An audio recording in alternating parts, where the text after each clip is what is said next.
The Golden Dome for America is game changer. President Trump's Golden Dome plan might look simple here, but if the $175 billion missile defense shield is going to work the way he wants it to, the U.S. will need to put technology into space that is incredibly complex. In some cases, we're talking about satellites that don't even exist yet. The only time that I can think of in the history of the United States where we have gone after something this complex was the Manhattan Project. In the short term, experts say we'll probably see more existing defense systems placed around the country. Long term, those systems will have to interact with hundreds of satellites that are supposed to detect, track, and eventually even intercept high-tech missiles from space. That's because competitors like China and Russia are racing to develop missiles that can maneuver and evade current defenses. I think innovation is going to continue, and we can't imagine or predict what our competitor nations are going to come up with.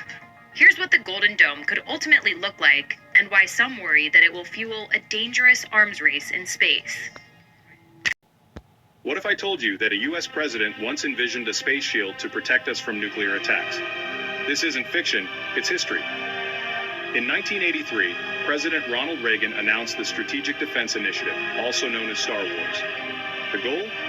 To create a space-based defense system capable of intercepting nuclear missiles. Reagan's vision was grand, evoking images straight out of science fiction. Supporters saw it as a revolutionary step in national security. Critics, however, called it impractical and a catalyst for an arms race. Despite the controversy, SDI left an indelible mark on Cold War strategy.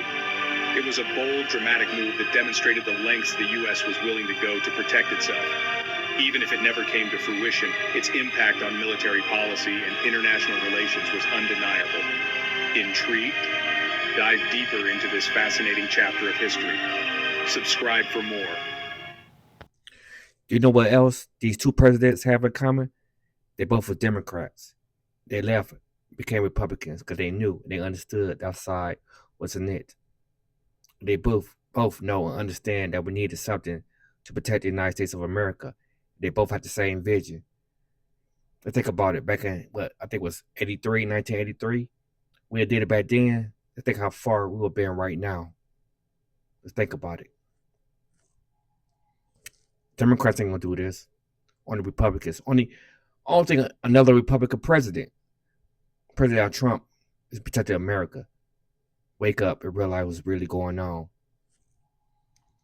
Trying to protect